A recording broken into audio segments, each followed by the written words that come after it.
Hello guys, আজকে আপনার জন্য নিয়ে এসেছি মোহা বানানি।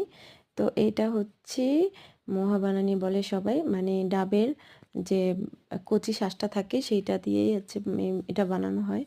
তো আমি এখন নিয়ে নিলাম মরিচ, শুকনা মরিচটাকে লবণ দিয়ে ডলে নিলাম। তো অনেকগুলোই মরিচ নিয়েছি, আমাদের এখানে সবাই আবার ঝাল খায়।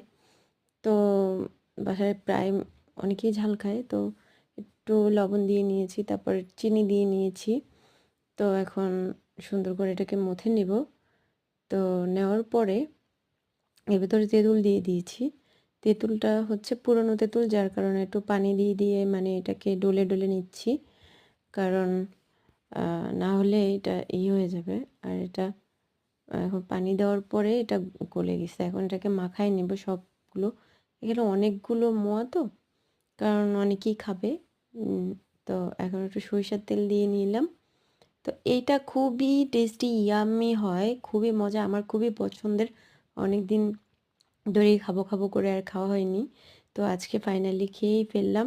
হুম তো হেভি টেস্টি হয়। ও মাই গড, এটা আমার ছোট ভাই ছোট বোন ওরা তো প্রচুর খাচ্ছে। তো ও শরম পাচ্ছে, ও আসবে না।